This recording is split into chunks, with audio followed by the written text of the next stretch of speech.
Ômega Web Rádio.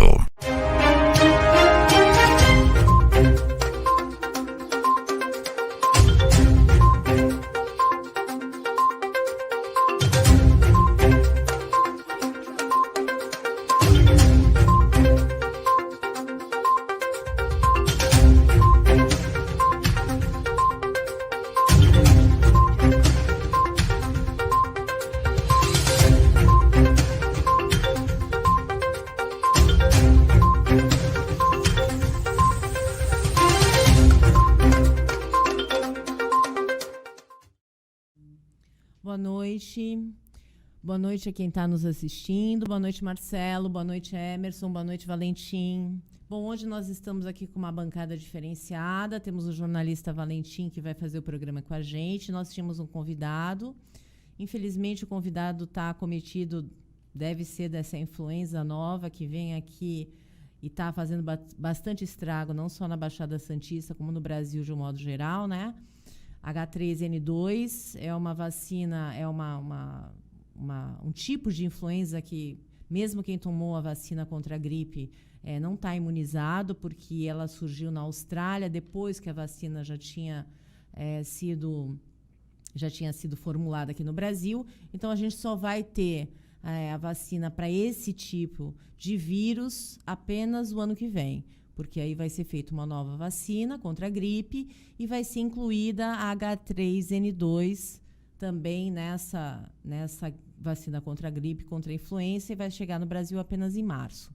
Então, claro, a gente tem que se preocupar, é mais um motivo para que as pessoas continuem usando a máscara, não é? Em lugares com muita aglomeração, em lugares onde existe aí o não distanciamento, não é? De 1 metro.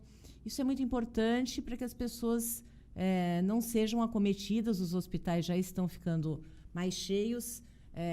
Hoje eu ouvi uma notícia de que a Omicron, apesar de ser muito mais contagiosa do que as outras, ela realmente é muito menos letal, né? Nós temos um caso de morte nos Estados Unidos e 12 na Europa. Então, realmente, apesar da gente ter uma certa imunidade, e segundo eu entrevistei aqui um infectologista, o Brasil, por causa da nossa variante, acaba tendo uma imunidade cruzada, e isso acaba beneficiando o Brasil, além da nossa vacinação já está num patamar de quase 70% da segunda dose.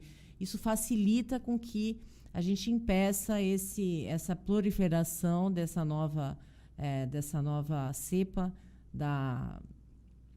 do coronavírus, mas a gente precisa entender que todo cuidado é pouco, porque isso não significa que a gente não possa ter uma nova variante. Então, é evidente que a gente tem que ter muito cuidado, as festas de ano estão aí e a gente precisa continuar usando máscara assim que possível, não é? São Paulo determinou que até dia 22 de janeiro a máscara em lugar público e aberto ainda é obrigatório, e isso precisa ser uma regra, porque todo cuidado é sempre pouco, não é mesmo? Apesar da gente estar realmente com índices baixos de Covid, de casos de Covid, de morte, né? Baixos. Ainda morrem 150 pessoas por dia. É muita vida ainda perdida. Então, a gente precisa ainda tomar bastante cuidado com relação a isso.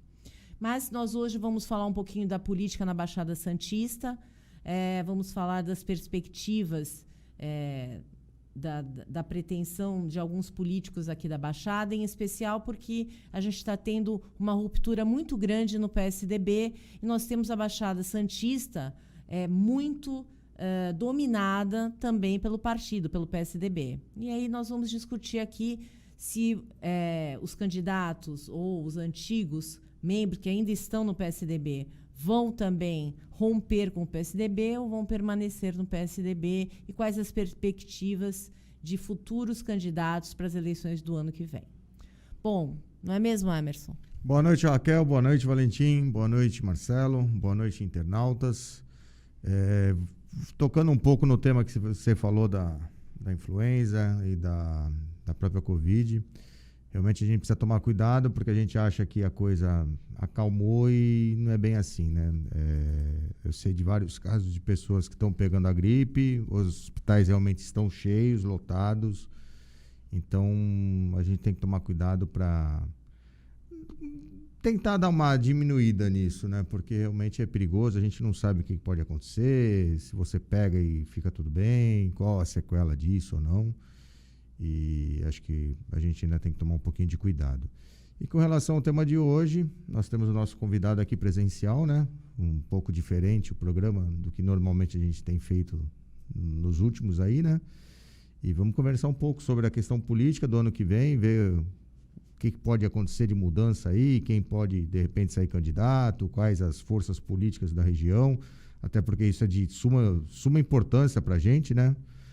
O pessoal acha que questão de deputado, governador, deputado federal, não tem tanta influência, mas acaba tendo, né? Então, são recursos que acabam vindo para cá e a gente, na hora de votar, tem que saber votar direitinho para tentar aproveitar o máximo possível. Por favor, apresente aí o nosso convidado. Bom, Valentim, a primeira coisa, né, que eu queria falar, quero lembrar a todo mundo que está nos ouvindo, que eu sempre falo, quando eu dou aula de ciência política, é o que eu mais observo e peço para que os alunos não se esqueçam disso e que passem essa informação para frente.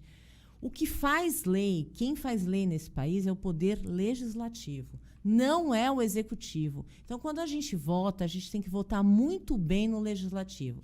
São os senadores, os deputados estaduais, os deputados federais, eles é que formulam os projetos de lei, eles que aprovam, e se o presidente, o governador ou o prefeito vetar, eles podem derrubar o veto. Então, na verdade, toda a carga de lei e que vai dizer como é que o país vai se comportar é do poder legislativo.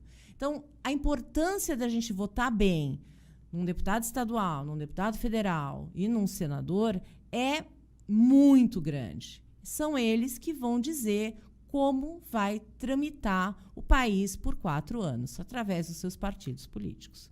O que você tem a falar aqui com relação à Baixada Santista, principalmente em razão aí dessa ruptura do PSDB? Bem, uma boa noite para você, Raquel, Marcelo, o Emerson, que eu já havia conversado com ele por vídeo, né? Sim, é um prazer conhecê-lo pessoalmente. Bem, a Baixada Santista é uma região do estado que ela representa menos de 1% do estado, territorialmente falando, é 0,97% em questão territorial. Uhum. No entanto, ela é uma das regiões mais ricas economicamente, né, de uma região que se descaracteriza do restante do estado, porque o pessoal tem maneira de falar que o estado é capital e interior. Não, sim. Nós somos litoral e temos a nossa cultura caiçara, que se difere de outras regiões do estado, a qual nós, santistas, caiçaras, nos orgulhamos muito. Né? A região hoje ela é representada por 2 deputados federais, se eu não me engano, e 4 ou 5 estaduais. Não trouxe lista nem nada, né? Mas a gente começar a puxar nome aqui, sim, a gente vai acabar elencando todos eles.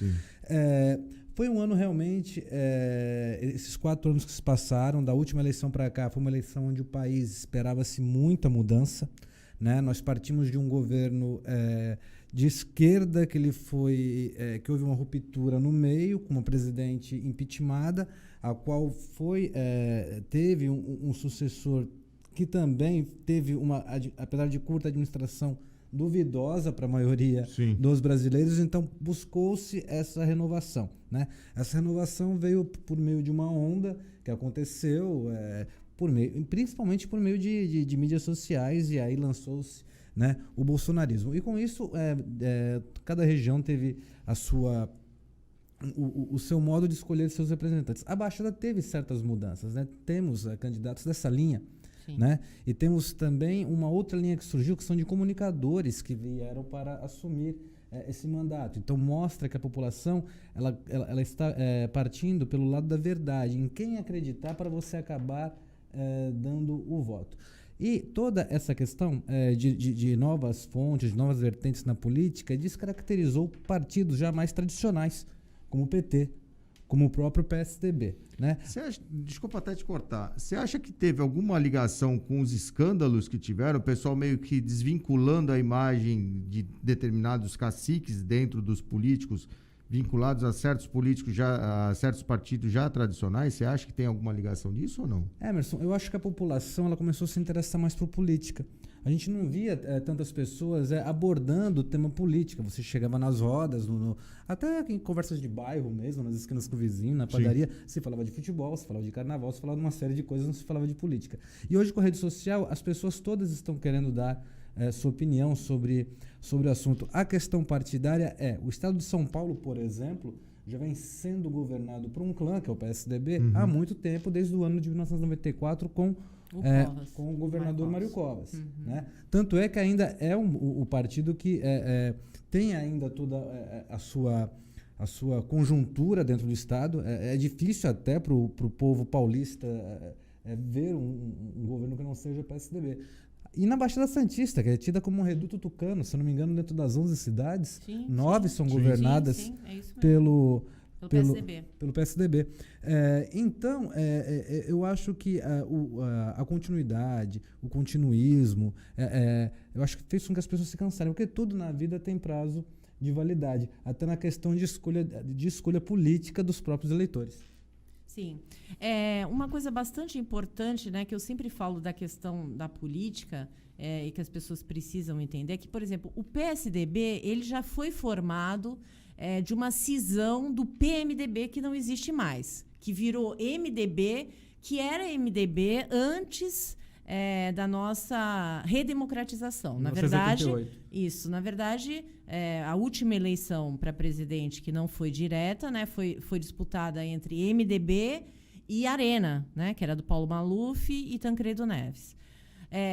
E aí o que a gente percebe é que o PSDB já não estava, os principais elementos que estavam no MDB, que virou PMDB, não estavam satisfeitos e aí formaram o PSDB. Mário Covas, Ulisses Guimarães, Alckmin, e, enfim, uma série aí de José Serra, muitos vieram, formaram o PSDB, e eu sou muito resistente em falar de esquerda e de direita, né? E sou resistente pelo seguinte: não existe mais um país comunista, não existe um país socialista no mundo. Existem ditaduras. Então, na minha opinião, essa linguagem de esquerda e direita, quando às vezes eu escuto falar, não, nós vamos voltar a ser de esquerda. O que é ser de esquerda no mundo hoje? Não existe um padrão. A China é de esquerda. Os maiores milionários do mundo, bilionários, são chineses, estão lá na China. O partido político domina ainda o país, mas existe um capitalismo instaurado já na China. Então, na minha opinião, né, a gente teria que dizer o seguinte: ou é mais conservador ou é mais liberal, porque essa questão de dizer esquerda e direita, isso ficou na Guerra Fria, né? Isso são conceitos que permaneceram, mas são conceitos que, na minha opinião, não existe mais, porque a gente não tem mais um padrão de socialismo. Não deu certo. Na verdade, nenhum país virou comunista. E aí a gente tem, sim, partidos que são mais radicais, tanto para o conservadorismo como para o liberalismo. Mas, de um modo geral, a gente tem os partidos que têm uma filosofia muito parecida, né?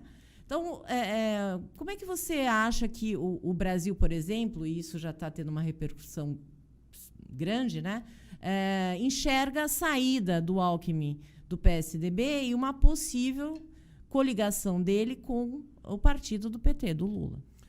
Bom, Raquel, vale a pena lembrar que Alckmin e Lula foram adversários em 2 eleições presidenciais, né? Foram na eleição de 2006 e foram na última, recente agora, em 2018. Eu acho que a política ela se renova, né? A partir do momento que surgiu uma terceira via, que essa terceira via é o bolsonarismo, de 2018 para cá, rompeu esse dueto, que era, ou era PT ou era PSDB, ou era azul ou era vermelho, né? Acredito que o PSDB ele é a esquerda do PMDB, né? Tanto é que na eleição de 89, Lula e Collor buscaram pelo apoio do Covas a presidência da República e o Covas decidiu apoiar o Lula. O Lula, no programa eleitoral, eu era criança, eu tinha 9 anos de idade, faz pouco tempo isso, tá, gente? Eu tinha 9 anos de idade e eu lembro de um programa eleitoral, o Lula falando em defesa dele, eu quero falar de mim, que sofri muitas ameaças nesta campanha eleitoral, e de outra pessoa, Mário Covas. Como eu e o Mário Covas fomos atacados nesta campanha eleitoral de 1989, a primeira democratizada no Brasil depois da ditadura. Sim. E ali deu-se a entender que eles estavam tirando o coronelismo que vinha do Nordeste na figura do Collor do poder. E o Sul é aquela coisa mais progressista, até porque o PSDB também nasce aqui, né? A questão da esquerda e da direita, essa união do Lula com o Alckmin é a união de forças para tentar se chegar ao poder novamente. Eu acho até que se o Lula pegasse um vice com um posicionamento mais de esquerda como ele, eu acredito que não seria uma das melhores vertentes para quem vai disputar um pleito.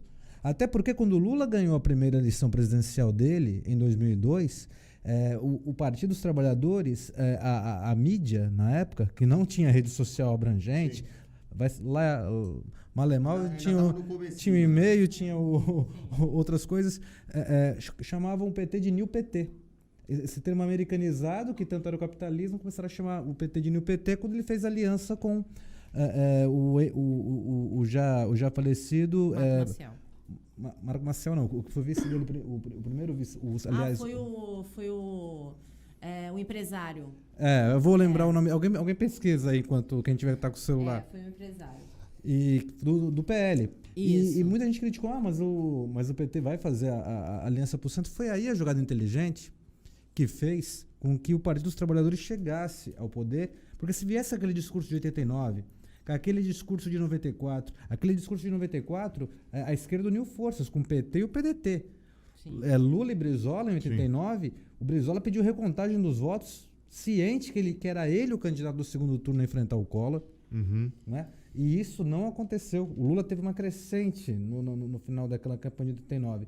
Com a chegada do Fernando Henrique, do Plano Real, para tentar a eleição de 84, eles viram ali mais ou menos uma novidade, parecido, não estou fazendo comparações, estou fazendo comparações de situações. Eram situações bem parecidas, eram novidades, era algo que chocava, era algo que vieram com o discurso que todo mundo queria ouvir, como aconteceu em 2018. É o populismo, né? O populismo. É o populismo então, que domina a América Latina, não tem jeito. Isso que está acontecendo nessa possível união de Lula com Alckmin aconteceu em 94, quando Brizola e Lula, apesar de serem de campos de esquerda, eram mais de 30 candidatos à presidência em 89, se eu não me engano.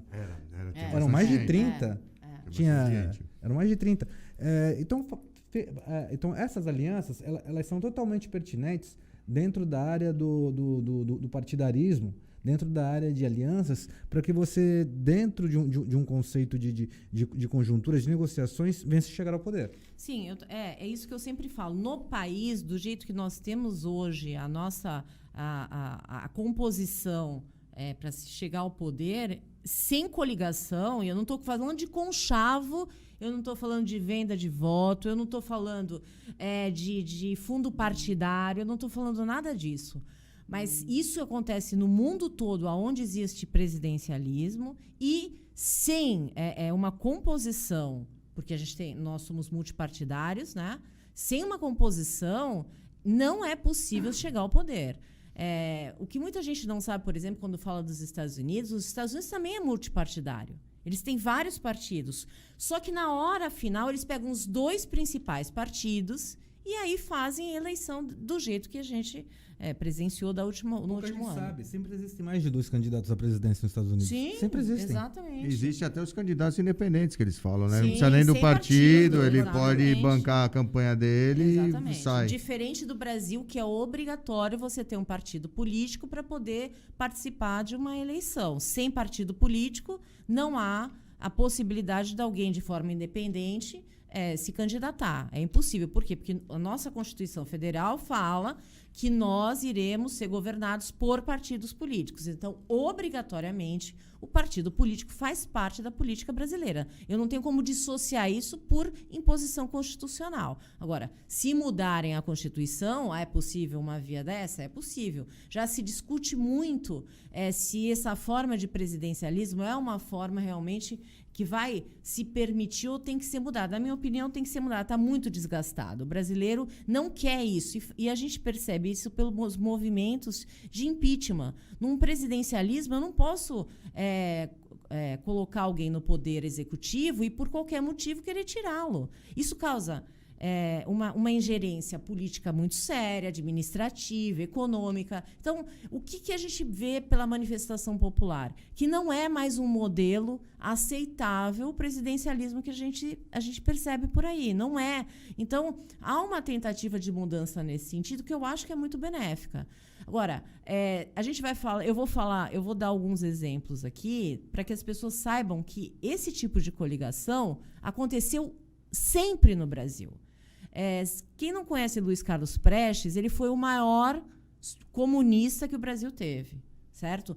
O maior ícone do comunismo no Brasil foi Luiz Carlos Prestes. Ele era casado com a Olga. Quem não sabe, quem não conhece, quem nunca viu o filme, a Olga veio da União Soviética, veio como ela era comunista, chegou aqui, teve um filho com o Luiz Carlos Prestes, e ela foi presa no Brasil pelo Getúlio Vargas. Parece que ele tem uma filha aqui em Santos até. Então. Foi a única filha dele, né? Ele casou só com a Olga, e aí o Getúlio Vargas, depois que essa criança parou de amamentar, ele mandou a Olga embora. E a Olga foi morta. Muito bem. Era na época do getulismo, na época que nós estávamos numa ditadura, né? Muitos dizem que Getúlio Vargas era muito próximo ao nazifascismo. Mas acabou, em 45 ele saiu do poder. Quando ele voltou ao poder, em 54, quem subiu no palanque com ele, dizendo que ele era seria o melhor presidente para o Brasil? Luiz Carlos Prestes. E isso, quem quiser verificar, pode verificar nos anais da nossa política, porque vai encontrar o discurso do Luiz Carlos Prestes apoiando o Getúlio Vargas, que foi quem mandou matar a mulher dele.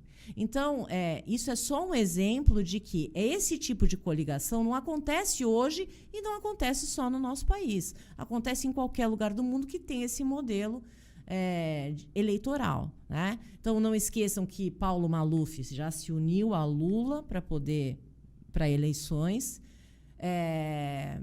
E outras coligações que a gente nem dá tanta importância, mas por que isso acontece? Porque se você for pegar o que essencialmente o PT, o PSDB, o PMDB, o MDB agora, o PSB, o que eles pretendem politicamente, é tudo muito parecido, né? Mas falando em Baixada Santista, você acha que os ícones da Baixada Santista, a título de política do PSDB, também vão sair do PSDB? Olha, eu acredito que sim, porque segue-se uma tendência. E essa tendência vem como exemplo até a própria esfera federal, né? É reflexo, até porque muitos políticos regionais são apadrinhados por políticos federais, muitos políticos municipais são apadrinhados por políticos regionais, e assim toca-se o barco. Um vai puxando o outro, né? Se eu saio, você vem comigo, senão... Pensa como eu. Mas, são as coligações. Sim, e os apoios, né? E quando quando menor a esfera, vamos citar aqui a esfera municipal, sim, o partido em si, a não ser que seja um partido de muita tradição ideológica, como o PT, por exemplo, sim, um partido que tem uma tradição ideológica que você não pode descaracterizar ela, independente de qual esfera que você tiver. Né? Você acaba por trazer esses apoios maiores para consolidar a sua candidatura na sua cidade. Não vamos nem falar da cidade de Santos aqui, que temos como um polo político, um polo cultural, um polo onde formam-se muitos pensadores. E não vamos pensar só Santos como Santos, vamos pensar a Baixada Santista como uma grande cidade. Né? Tem cidades aqui de porte menor que têm uma dificuldade imensa de eleger um deputado, seja estadual ou seja federal. Né? Cubatão, por exemplo, hoje com 140 mil habitantes, só teve uma deputada estadual durante toda a sua trajetória, que foi a dona Cecília Passarelli. Né? De lá para cá, Cubatão nunca teve mais uma deputada. Os prefeitos vereadores buscam os apoios nos políticos de Santos, ou de São Vicente, ou de Praia Grande. Por qual motivo? Você teria uma ideia ou não? Porque não se elege? Isso. Eu diria que a política na cidade de Cubatão, ela se restringe por algumas características. O município não é tão grande quanto os seus outros 4 vizinhos. Sim. Né? Cubatão tem uma característica cultural diferente das demais cidades. Cubatão é litoral, mas não tem uma orla. Sim. As características da cidade são outras. Avançamos muito no turismo, né? Até porque os arredores da cidade de Cubatão é muito bonita, diga-se de passagem. Sim. Eu não estou falando isso como bairrista, não. Tá? Eu estou falando isso como alguém mas é porque eu conhece bem a aí cidade. eu vou dar uma parte. Nesse ano eu comecei a pedalar muito. E realmente a gente passa em alguns lugares de Cubatão que você fala, meu, isso aqui eu nunca imaginei, e realmente tem muito lugar bonito. E a gente, mas é que não é explorado, né? Não Podia ser muito muito mal melhor explorado. Isso é verdade. Turisticamente, porque é um turismo ecológico, né? E que não é explorado. Eu acho que a Baixada Santista, ela demora muito, não existe uma política de exploração turística, porque Santos não é explorado turisticamente. Santos tem um turismo de negócio. Então, e tem aquela discussão eterna. Se é uma cidade portuária ou se é uma cidade turística. Aí o pessoal não decide se é portuária ou turística e fica naquela. Não, é portuária. Mas, pô, tem o turismo. Não, mas agora a gente faz no turismo, mas tem o portuário. Agora, cá, para nós, quem é santista, eu tenho que dizer a verdade. O santista não gosta de turista. Por isso que eu acho que também não investe tanto no turismo aqui na cidade de Santos. Porque, por exemplo, quando a gente vê os navios, e aí eu vi o ministro da Infraestrutura falando que quer aumentar essa questão do turismo náutico, né? Santos poderia, por exemplo, tem escola de samba, podia fazer toda uma conjuntura para atrair, como faz o Rio de Janeiro. Não acontece. Sim.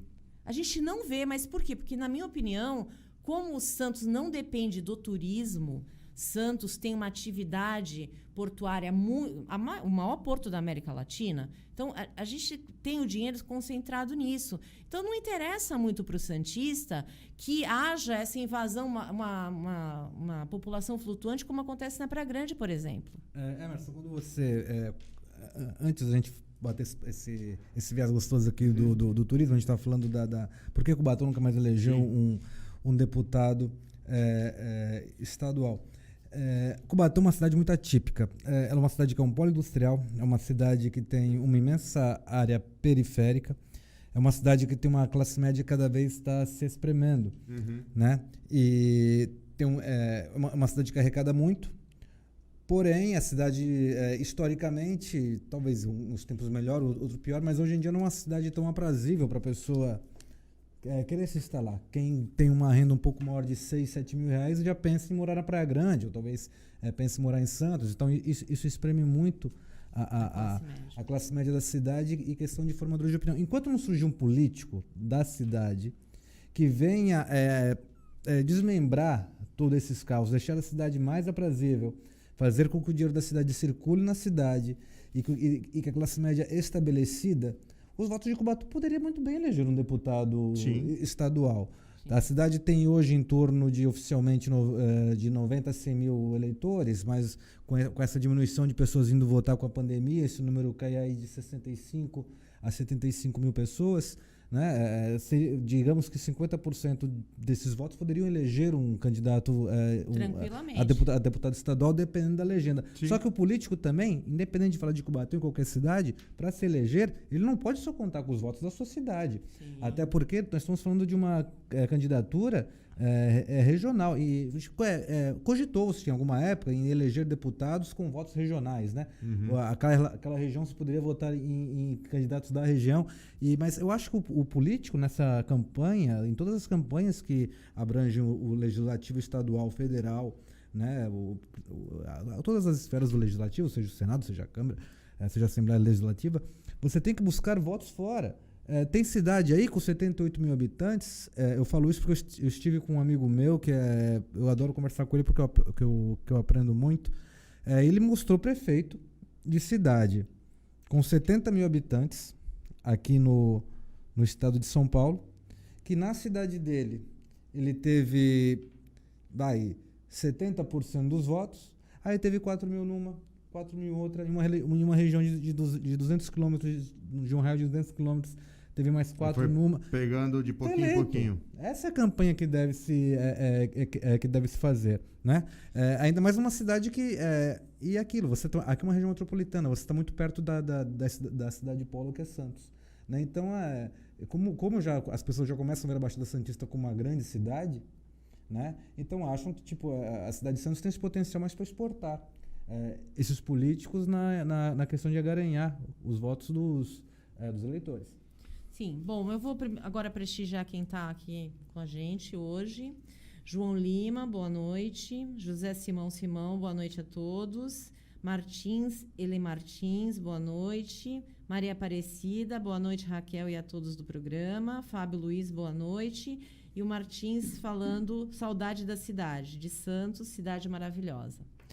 Bom, além disso, né, além de todas essas questões que estão margeando aqui a Baixada Santista, é importante a gente dizer que Santos também não se desenvolve se as cidades no seu entorno não se desenvolverem. Então, existem projetos, né, de que para que Santos e as cidades metropolitanas daqui tenham um projeto juntas, né, porque cada cidade tem o estatuto da sua cidade, e isso é importante para que a gente consiga crescer. Não adianta Santos crescer e São Vicente não crescer, porque a gente vai ter um problema o quê? Vai ter um problema de saúde, vai ter um problema estrutural, vai ter uma série de questões que Santos precisa fazer. Lógico, é a região aqui da Baixada Santista, é a cidade mais importante da Baixada, até pelo porto, né, e exclusivamente pelo porto, claro. Mas ela precisa exportar isso, fazer projetos que alcancem outras cidades, São Vicente, Cubatão, Praia Grande, porque a Praia Grande já tem uma população quase que idêntica de Santos. A tendência é que daqui a 10 anos seja a cidade mais populosa da Baixada Santista. Exatamente. Até porque nós já temos uma demografia, né?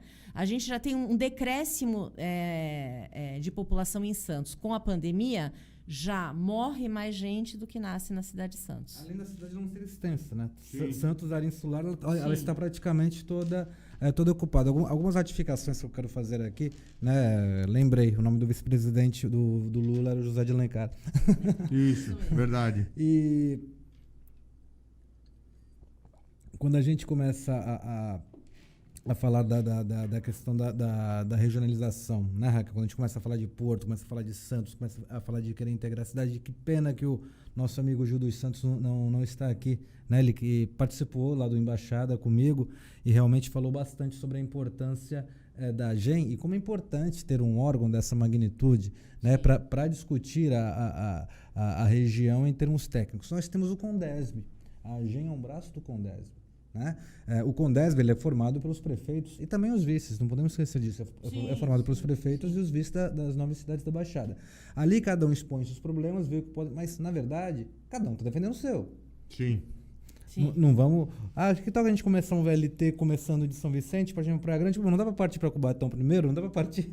Né? A AGEM ela já vem com essa outra magnitude. A AGEM ela já funciona nessa interligação com o Condesb como um braço mais técnico. Aonde seria melhor. Onde é mais viável fazer para ter um retorno mais rápido. Viável. Igual o túnel, né? O túnel de Santos, já que não vai sair nunca, na ouvi opinião, dizer que o primeiro surgimento da frase que alguém falou do suposto túnel foi 94 anos atrás. Então, tem uma reportagem, outro dia eu vi uma reportagem de 1973, o túnel finalmente entre Santos e Guarujá vai sair. 1973, gente. Lançaram o projeto, a maquete, inclusive, foi aprovada. Então, assim, a gente percebe que as balsas vão ser privatizadas, né? Então, vai abrir a privatização das balsas, já está marcada a licitação. Então, o que provavelmente vai acontecer? A gente vai ter uma qualidade melhor de serviço, muito provavelmente, mas vai ser muito mais caro. Eu acho, me desculpa, eu vou cortar até com relação às balsas, eu acho que o sistema de balsa já era. E a tendência agora, na temporada, vai piorar muito. Eu falo porque volta e meia com esse negócio de ciclismo, para lá e para cá, a gente pega muito balsa, vai para o Guarujá, volta, Bertioga, enfim. A gente vê que o sistema já era. Principalmente depois do acidente que acabaram com o atracador. Mas agora já foi consertado, né? Das bicicletas. Da outra parte ainda não. E aí você vê que... E aí o que me chama a atenção, que muitas vezes você fica parado no meio do canal. A balsa parada, porque tem que sair, não tem espaço para todo mundo, ela fica parada no meio E você fica assim. E uma vez, a questão do que acho que um mês atrás, tava voltando do Guarujá à noite de pedalar, 2 balsas quase bateram. E eu tava na balsa. Por muito pouco não bateram. Então, assim, eu acho que a tendência vai ter que fazer alguma coisa. Tudo bem, pode privatizar a balsa, pode isso, ou fazer um outro atracador lá pro centro de Santos, não sei. Mas chegou numa fase que não tem mais para onde correr.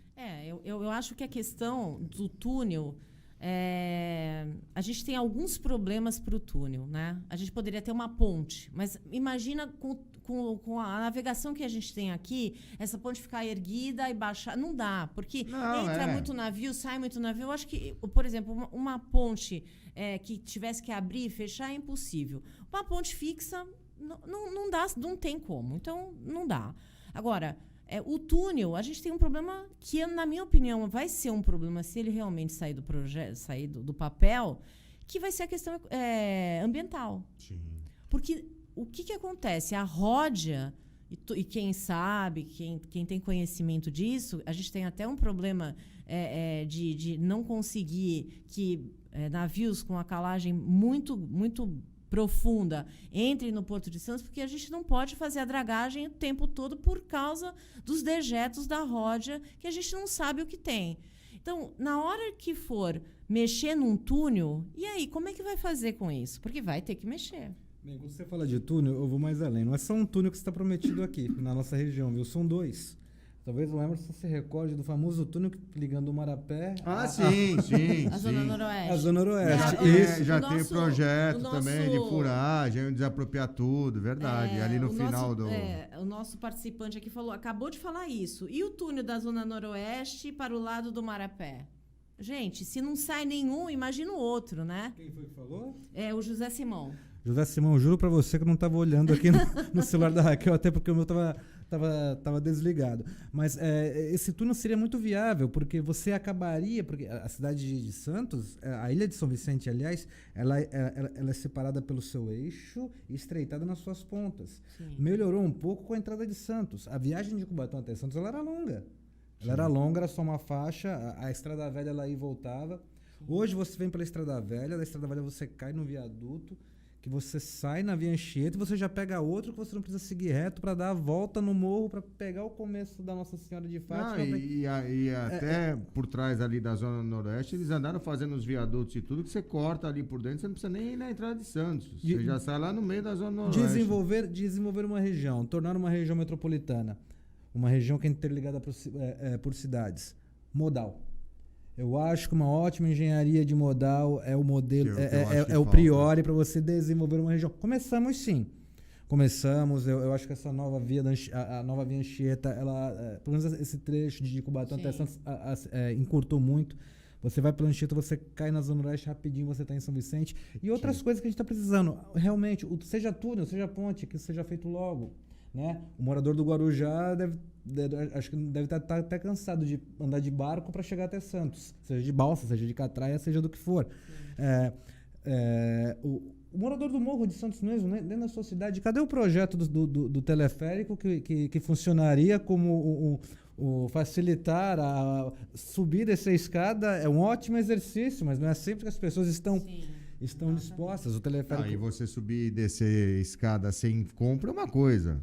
Você subir e descer a escada com compra, com um móvel, seja lá o que for, é outra completamente diferente. Eu achei muito legal o projeto, tomara que um dia venha a acontecer. Você mora nesses morros aqui na entrada de Morro São Bento, isso. Nova Sintra. De teleférico, você desce lá no Zé Menino e para descer todo santo ajuda. Filho. Você vai que vai, você chegou na praia. Eu acho, além do turismo, além do lazer, do passeio, já começar pelo fato de você estar andando em teleférico. E você citou também o teleférico lá do Parque Anilinas, foi isso, em Cubatão? Bem, o Parque Anilinas hoje, eu fico muito triste em falar do parque, né? Porque aquele parque era o parque da minha infância. Era o parque que meu avô me levava, eu via o zoológico, eu corria na grama, aquela coisa bem de moleque mesmo. Um playground lindo, enorme, as quadras de futebol. O Parque Anilinas hoje, ele não dispõe de um playground tão amplo.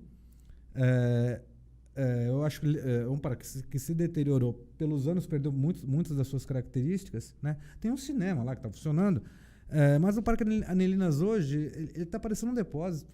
Eu posso falar isso com total prioridade. Aquilo está parecendo com tudo menos um parque. Né? Órgãos do poder público, de poder público até do Estado, funcionando ali dentro. Né? Tem que improvisar alguma coisa, manda para dentro do Anelinas. É difícil você... Hoje eu quero levar minha filha, que tem 2 anos, para se divertir na cidade, e eu acabo...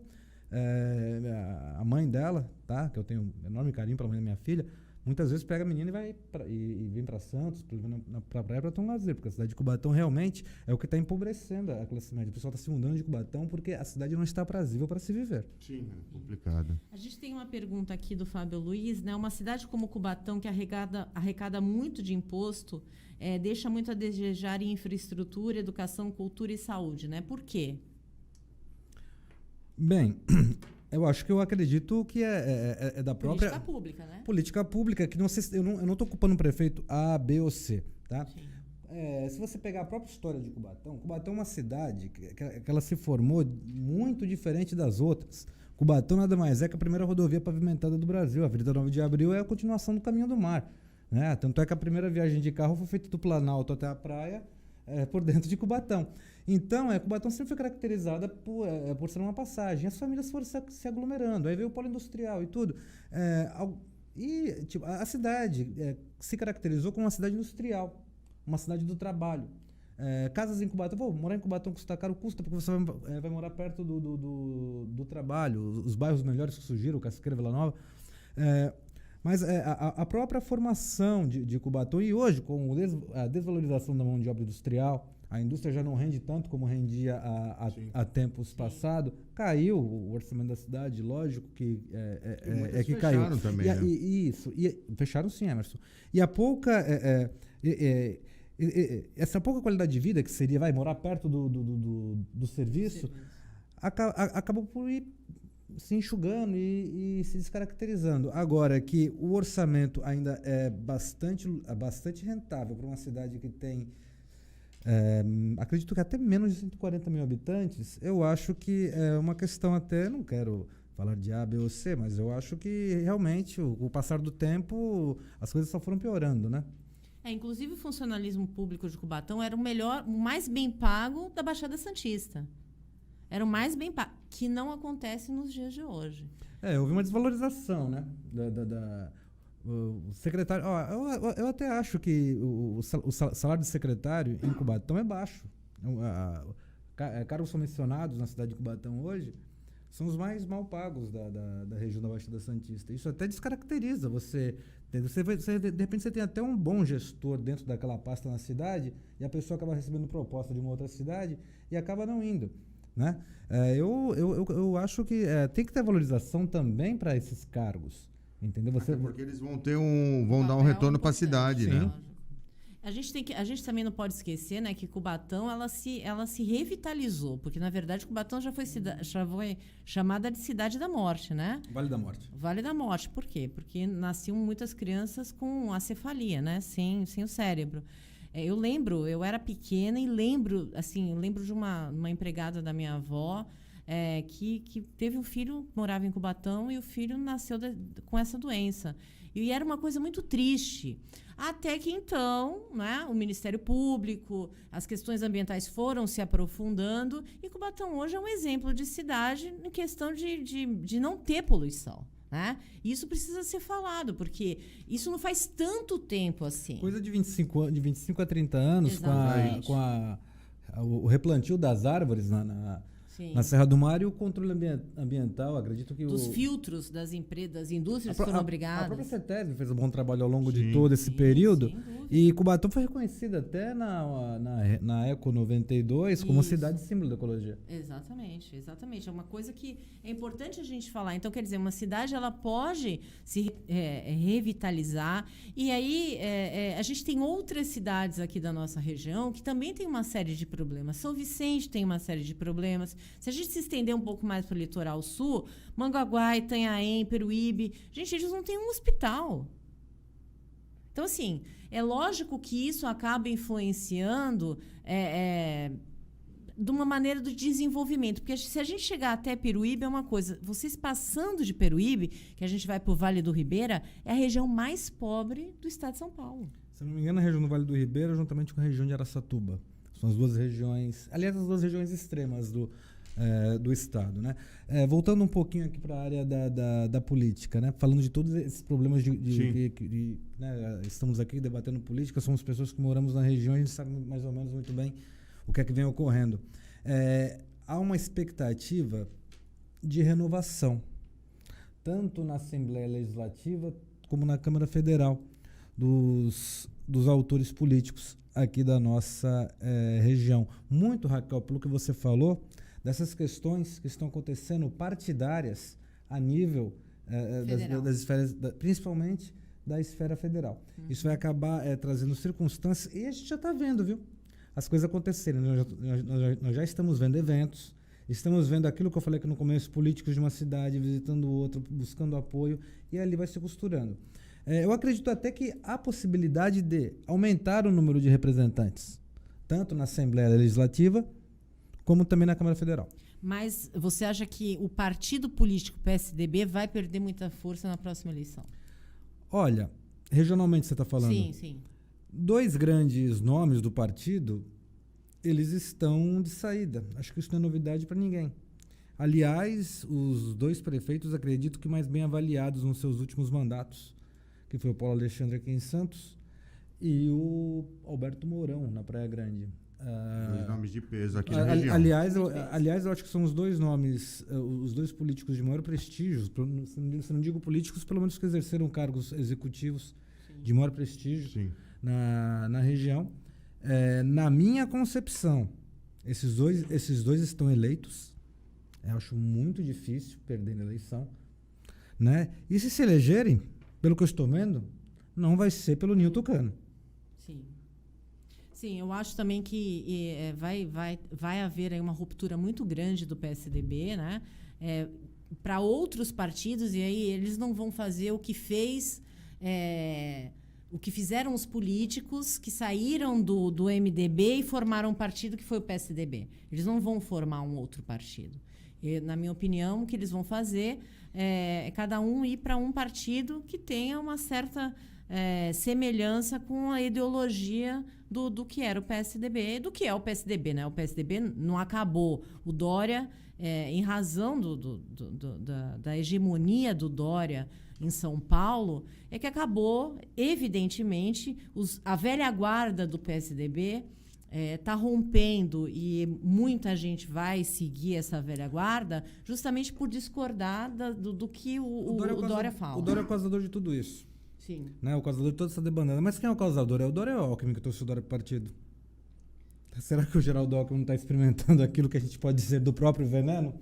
Então é melhor procurar bater asas em outro lugar, nem sei se bate asas mais, porque já não é mais Tucano, né? Sim. Tem isso também. Qual outro nome que você vê da região que pode, de repente, estar surgindo ou pode surgir aí? Olha, com força? Quem tem mandato sai sempre na frente, né? Quem tem mandato sai sempre na frente. Eu acredito que a Rosana Vale, ela já tem mandato. Ela é de um partido de outro político muito influente aqui na cidade, do Márcio, que acredito que o filho volte a ser também, que o Caio volte a ser deputado estadual, né?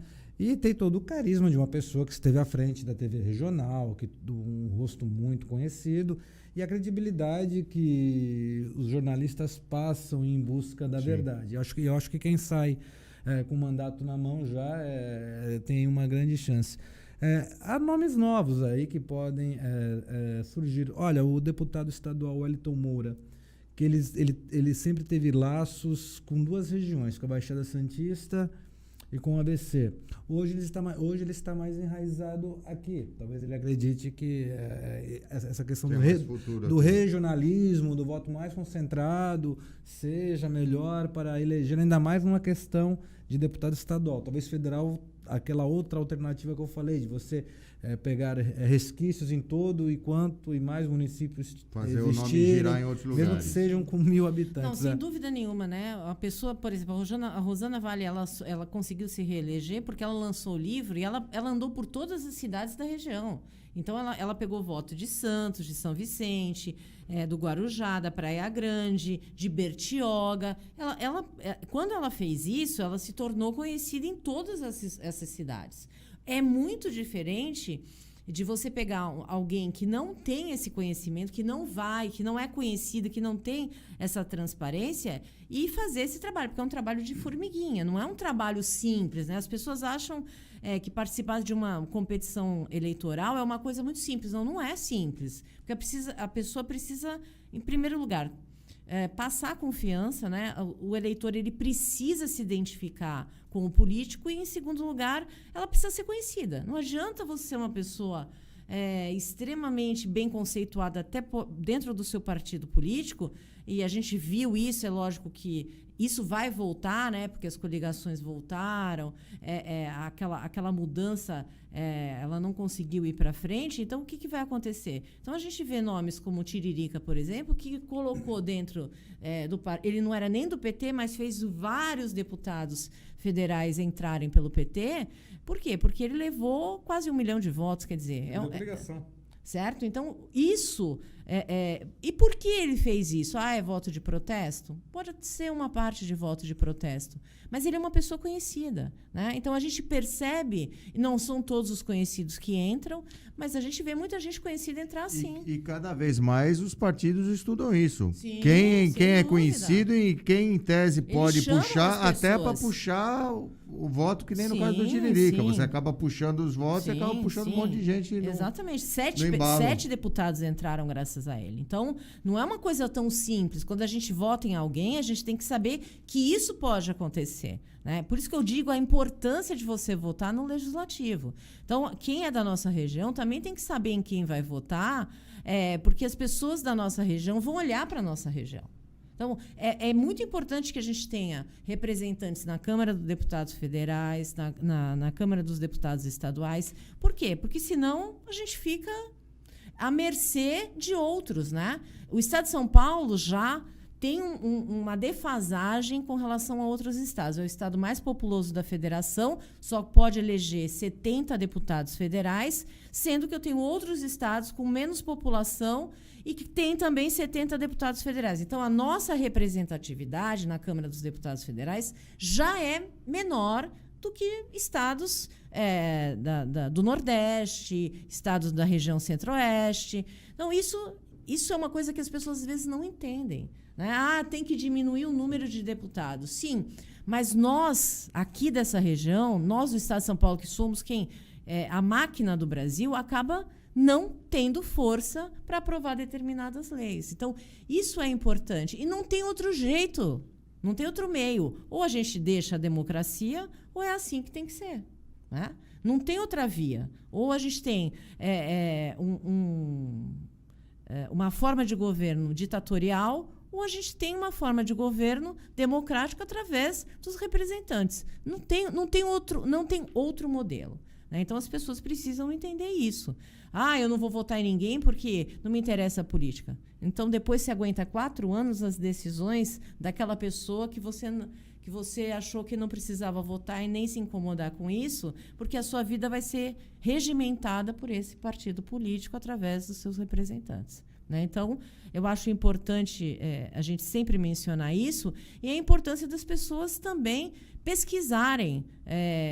Eu acho que a gente vai ter muito candidato aqui na Baixada para deputado estadual e para deputado federal, né? Eu acho que a gente vai ter uma boa gama e as pessoas precisam ver qual é a importância disso, né? Buscar o seu candidato, inclusive para governador. A gente está falando aqui do legislativo, mas mesmo o executivo. A gente tem o PSDB no poder do Estado de São Paulo, né? Há quase 4 décadas, e aí vai ser o quê a partir disso? E a grande tendência de se eleger um governador da Baixada. Inclusive, eu ia te perguntar isso, Valentim. Você tocou no nome do Márcio França, eu queria perguntar para você o que a gente pode, de repente, esperar dele, se ele volta com força, se não volta, o que Olha, você pode passar aí para o pessoal? Tá, ok. A partir do momento que o Alckmin está praticamente oficializado como vice do Lula, ele que não perderia uma eleição aqui, a não ser que acontecesse um escândalo, Sim. uma catástrofe, um desastre, até porque sempre que ele saiu na cabeça de chave, desde quando o Mário morreu, e ele nunca perdeu uma eleição quando saiu governador do estado, e já teve até o Márcio França como vice, né? A gente não pode avaliar isso. Apesar de toda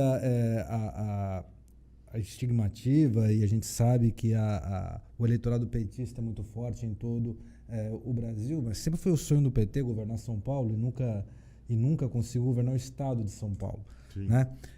Ele teria como principal adversário o Márcio, nesse caso, alguém da esquerda, seria o Haddad.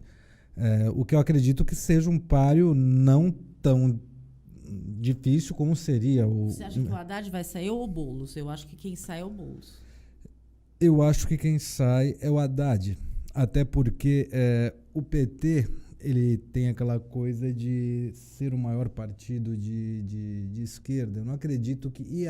Não vai dar chance pro Boulos sair e não ser do PT. Nesse caso, o partido é maior que o candidato. É que nem gol do Corinthians, é do Corinthians. É que nem vitória da Ferrari. Não importa quem tá pilotando. É o PT, a sigla que é bastante forte, entendeu?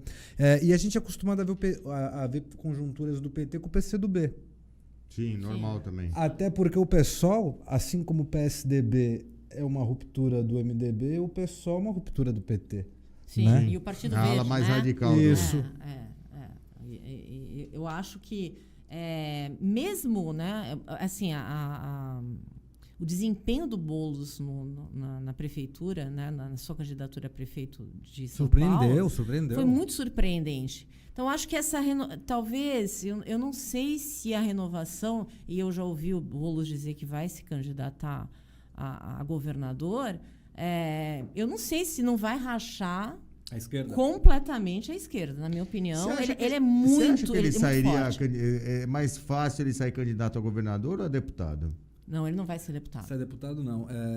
Eu acredito que... Olha, eu acho que o melhor para a esquerda seria até fazer uma frente de esquerda. Sim. Tomara que se entendam. Até porque eu acho que quanto mais houver entendimento na política, acho que você fica mais fácil o eleitorado não fica tão dividido.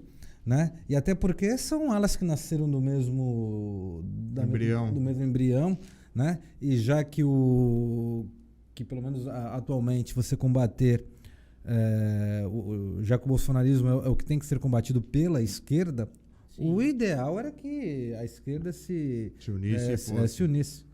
Sim, mas eu acho que se não tiver uma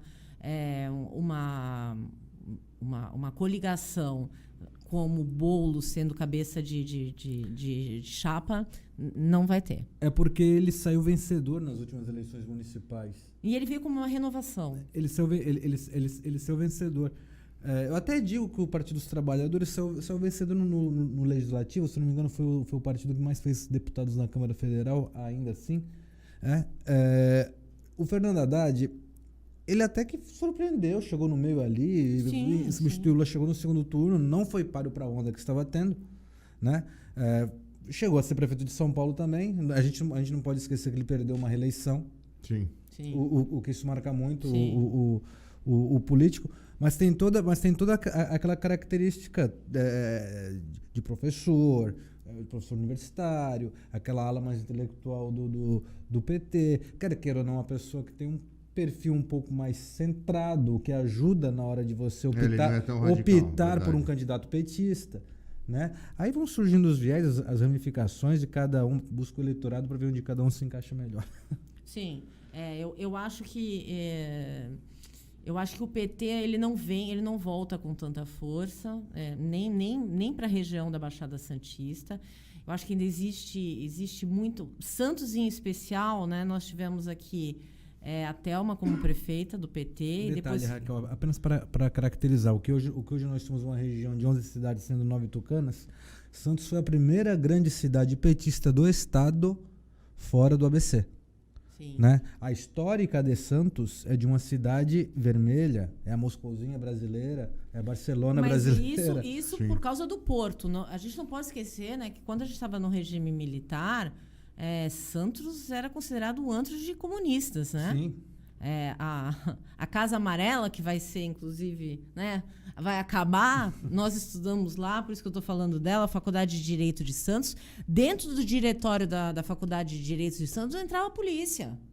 Por quê? Porque a gente tinha um núcleo, claro, sem dúvida nenhuma, de estudantes que eram completamente contra o regime ditatorial no Brasil. Né? Não adianta agora querer tapar o sol com a peneira e falar, não foi uma ditadura. Foi o quê? Com o AI-5, para quem não sabe, né? O ato institucional número 5, você não podia... As pessoas reclamam da pandemia, pois é, no ato institucional, você não podia ficar à noite depois das 10 horas da noite, você não podia se reunir com mais do que 10 pessoas, você tinha seu cerceamento de defesa numa série de coisas, a polícia invadia a sua casa sem um mandato, e tá tudo certo, beleza? Isso não foi uma ditadura, então não sei o que é. Se soubessem que nós três estamos aqui no estúdio debatendo política regional... Não, a gente nem saía, a gente saía daqui e ia direto pro navio que ficava lá, atracado, e nós íamos ser torturados. Lá embaixo. Eu falo que quando eu dou aula de ciência política, se eu tivesse na ditadura, eu não podia contar o que eu conto. Né? E eu conto fato, eu não conto história, eu conto fato, o que realmente aconteceu. Tanto é verdade que nem o PT abriu os arquivos da ditadura. Eu falo, mas se o PT não abriu os arquivos da ditadura, quem vai abrir? É porque tem muita coisa ali, né? A gente sabe, quem estuda um pouco mais, sabe que aconteceu muita coisa e que tem muita gente que não tem interesse que esses arquivos sejam abertos. Não só do que se diz liberal, como os conservadores. Ninguém quer abrir. Tem muita coisa escondida ali dentro. A hora que isso for aberto, muita gente vai ficar boquiaberta, isso sim. Mas, voltando para a nossa região, você acha que o PT tem chance, ou pelo PSD, pelo PSB, ou com a união do Márcio França, de voltar a ter mais força aqui na Baixada Santista? Olha, eu acho que política é momento. O PT foi o grande partido da região, lá nos primórdios da democracia, da pós-ditadura, né? Perdeu a eleição na metade dos anos 90, na metade dos anos 90, quando o Beto ganhou a primeira eleição dele, né? Nunca mais o PT voltou ao poder. A partir dali foi quando a cidade de Santos... Não nos esqueçamos que o PT ficou 2 mandatos aqui na época que não tinha reeleição, viu? A Thelma foi prefeita e elegeu o sucessor. Sim. Muito graças ao bom trabalho que o PT desenvolveu na questão da saúde, quando o Santos era tida como capital da AIDS. Sim. A AIDS matava que nem coronavírus mata hoje. Né? Então, teve seus méritos. Né? Depois, perdeu a eleição. Muita gente se surpreendeu quando a Thelma perdeu a eleição para o Beto no ano de 96. Foi realmente uma grande surpresa. Mas assim, o que aconteceu, né? Havia muito... Isso tem uma explicação. Havia muita abstinência do santista. Então, o santista não ia votar. Quando ele percebeu que o PT podia ficar novamente no poder... Todo mundo ficou na cidade e foi votar. Porque acho que era um feriado. Era um feriado. Eu lembro perfeitamente disso. Então, galera não foi viajar. As pessoas não foram viajar para votar e para impedir que o PT efetivamente voltasse ao poder. Isso é uma coisa. Isso trouxe um movimento, uma realidade política para a Baixada Santista muito assim, evidente. Então, quer dizer, as pessoas disseram não. Nós queremos isso, e aí exerceram, e isso mostra a força da população quando ela quer alguma coisa. Foi lá, votou em quem ela quis e conseguiu que o PT não permanecesse no poder. Quando você fala da volta no PT, quando você fala aqui na Baixada Santista, a gente não pode esquecer que, apesar de termos cidades aí com questões bastante periféricas, como Cubatão e algumas partes de São Vicente e até mesmo de Santos, né, nós estamos falando de uma região muito privilegiada do estado de São Paulo, uma região que gera muita riqueza. Né? Uma região que, apesar da classe média estar concentrada aqui em Santos, há uma classe média também já pré-estabelecida. Né? Talvez a questão da política pública, a política social, aquela que sempre foi o forte do PT, não seja mais o que vem encher os olhos da atual população da Baixada Santista hoje. A cidade de Santos mesmo é uma cidade que tem uma classe média muito bem consolidada.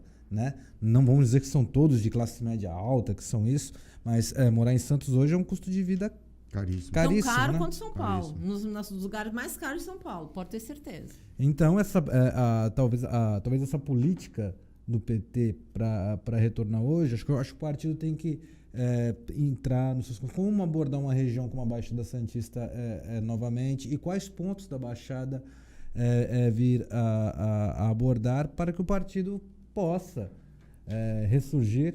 Mas a gente está falando, não nos esqueçamos que estamos falando de um partido forte, constituído em esfera nacional. Sim.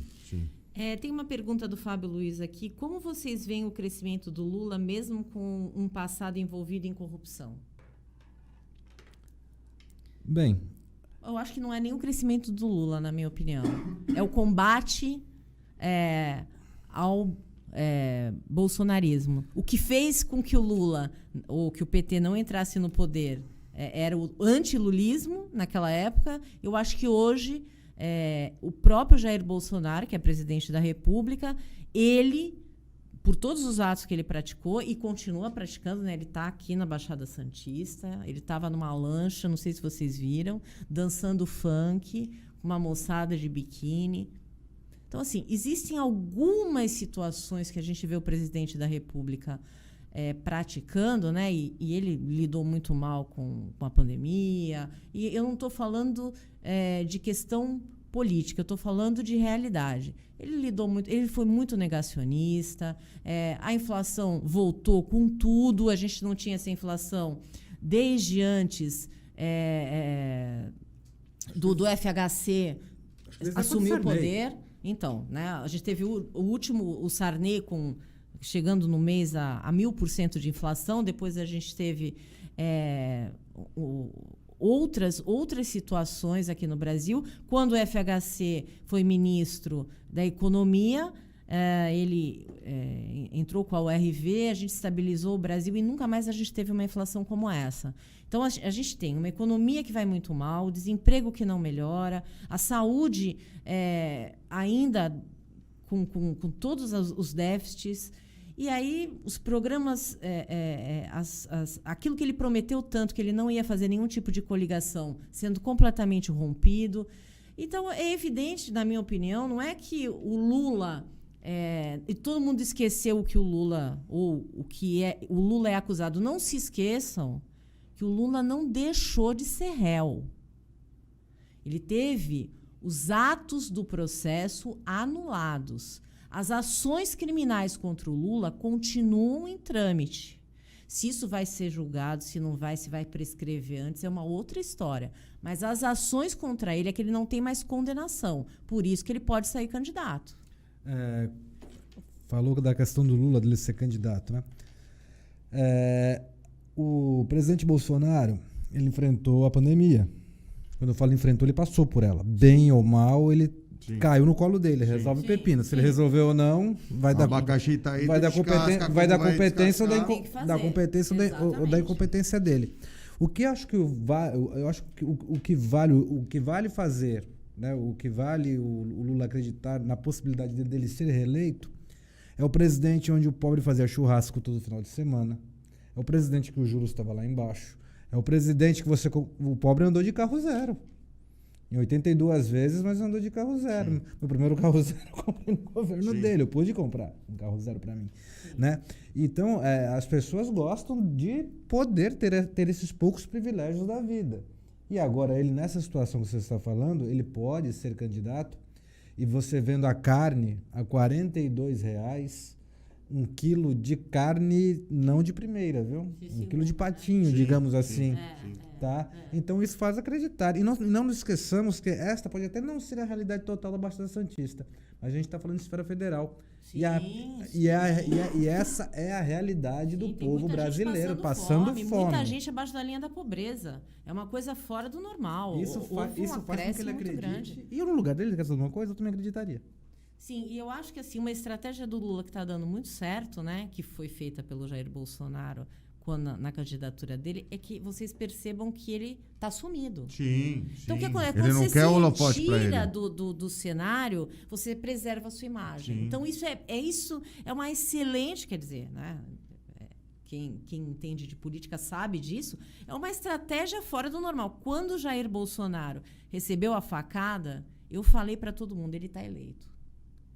Porque existe toda uma comoção, ele saiu do cenário onde ele podia ser atacado, Era as pessoas se comoveram, mas eu ainda acho que se ele não tivesse tomado a facada, talvez ele não tivesse sido eleito. Por quê? Porque ele teria tido mais desgaste do que ele teve. Então, quando o candidato ele sai do cenário, como está fazendo o Lula agora, a gente não vê o Lula em lugar nenhum. Não vê ele falando nada, não vê ele se pronunciando, porque isso é uma estratégia de marketing. Claro, evidente. Isso é toda uma estratégia de campanha política dele já. O Alckmin está se queimando muito mais como eventual vice dele do que propriamente o Lula como candidato a presidente da República, na minha opinião. Como eu disse no começo, eu acho que a escolha do Lula pelo Alckmin é boa. Não do Alckmin pelo Lula, mas Sim. a do Lula pelo Alckmin é uma escolha muito boa. Porque você está trazendo alguém do centro-direita, um governador de São Paulo, o ex-governador uma vez governador, sempre governador, né? Que tem uma aprovação Sim. considerável, bem considerável no Ele Estado, é bem avaliado, onde o PT nunca teve muita entrada, nunca foi refúgio, né? E o Estado que tem principalmente no interior, Sim. na Baixada, né? O PT não consegue adentrar nesses lugares. No interior, algumas cidades, Araraquara, uma cidade pode ser considerado mas são grande, poucas, né? São muito pontuais. São José do Rio Preto, uma época, se não me engano. Sim. Inclusive, aqui, o que foi prefeito aqui pela Thelma, quem é que... Capistrano. O Capistrano, ele era do interior, ele não era daqui. A região de Campinas. Ele era Era da de região Limeira, de... assim. Não, Limeira. ele é coisa, mas eu digo, a região de Campinas também é muito forte na questão do PT, né? Sim. Então, Em a algumas região ali regiões é do ABC bem- também, é, né? não, Ali ABC Ali é o Lula, é o né? reduto deles, né? Ali ABC é Lula. onde nasceu tudo. Bom, pessoal, a gente vai chegar aqui ao final do nosso programa. Eu vou pedir para o pessoal dar, né, a sua opinião final, até porque é o último programa do ano, né? A gente vai ter 3 semanas aí de reprise dos programas. A gente precisa descansar um pouco, né?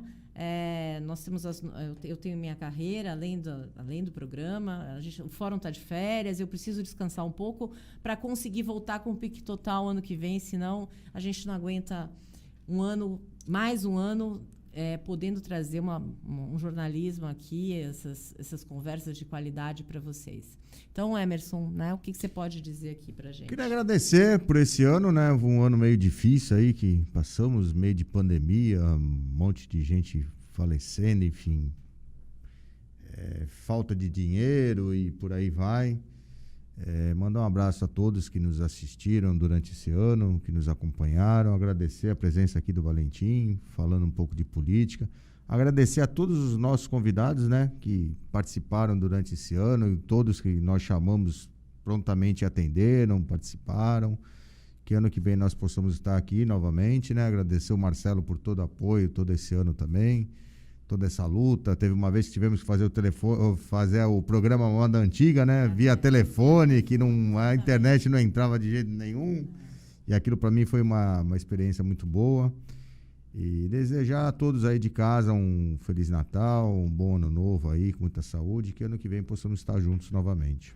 Tá certo. Bom, Valentim, suas considerações. Bom, eu só quero agradecer você ter me convidado para vir aqui. A gente que desenvolveu uma boa amizade ao longo dos anos, agora somos parceiros de imprensa. Conheci o Emerson pessoalmente, qual eu tinha participado de um programa virtual, um prazer conhecê-lo. O Marcelo conhecendo aqui, já conhecemos bastante pessoas da imprensa em comum, né, Marcelo? E dizer que eu estou sempre à disposição, falar de política, falar da nossa região, para mim é uma coisa que me agrada muito, e eu acho que esse é o papel da imprensa mesmo, né? É colocar nossas opiniões para que possam vir gerar novas opiniões e assim democratizar o povo. E um Feliz Natal e boas festas a todos. Bom, para quem não sabe, né, o Valentim está na cidade de Cubatão. Ele tem a Folha de Cubatão, que é um jornal impresso e também online. Eu também sou colunista da Folha de Cubatão, e tem um programa de TV que chama Embaixada, que também tem todo um viés político ali na cidade de Cubatão, que é gravado no Polo de Cubatão e que passa na TV Polo e na TV Unisantos, né? Então, para quem quiser assistir também, estejam sempre por dentro aqui das novidades da região, através desses 2 meios de comunicação. Bom, eu quero agradecer muito, né? Esse ano foi um ano realmente bastante complicado, muita luta, muito desgaste pessoal, muito desgaste profissional. A gente vê pessoas queridas, né, tendo que se despedir delas de uma maneira muito triste, sem poder, inclusive, fazer uma homenagem devida a essas pessoas. Então, foi um ano muito complicado do ponto de vista, em todos os sentidos, né? As pessoas realmente precisaram se reinventar. Isso é importante, né? Que as pessoas se reinventem, que as pessoas se refaçam. As grandes tragédias, elas trazem um aprendizado que a gente nunca pode se acomodar na vida, porque elas vêm e vêm sem nenhum aviso, como aconteceu exatamente na pandemia. Então, foi um ano de muita luta, de muito desenvolvimento pessoal, de muito aprendizado, né? De muita conquista também. Então, eu tenho muita gratidão a tudo que aconteceu na minha vida, as coisas boas e as ruins, porque a gente aprende muito com as coisas ruins. A todos que participaram aqui do programa, de forma direta ou indireta, meu muito obrigada. Eu realmente me sinto uma privilegiada de poder estar no meio de comunicação e poder passar um pouco de informação para a população. Raquel, só um minutinho, só um lembrete. Além da Raquel, também participam comigo no Embaixada e são colunistas da Folha de Cubatão. Dr. Márcio Aurélio Soares, né, que está à frente do Movimento Cultural Darcy Ribeiro, daqui de Santos, médico sanitarista, um dos mais conceituados, e ao meu querido amigo Ivo de Oliveira, jornalista e professor, diretor da Escola José Maria de Lorena, lá em Cubatão. Essa é a equipe do Embaixada Brasil. Um abraço a todos. Certo. Bom, Marcelo, você pega. Hoje é você que vai pegar. Vamos lá. Vamos fazer o sorteio do nosso brinde aqui, da nossa parceira Raquel Biju, tá bom? Que fica lá no Praia Mar, quase em frente da loja Les & Les, tá bom? Vamos lá, vamos ver quem é que ganhou. Quem gosta de semijoia, tem bom gosto, tem que ir lá na Raquel. José Simão, foi você que ganhou, José. Bom, você pode passar no escritório, o escritório está em recesso também, mas a partir do dia 6 já tem gente lá para poder tirar com você, tá bom? Ou você entra em contato comigo e a gente vê uma forma de poder te entregar o seu brinde.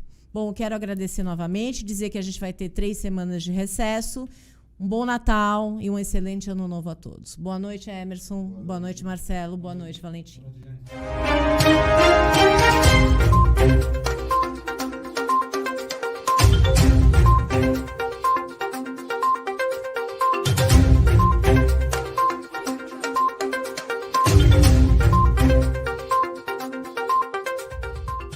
Compartilhe esse link.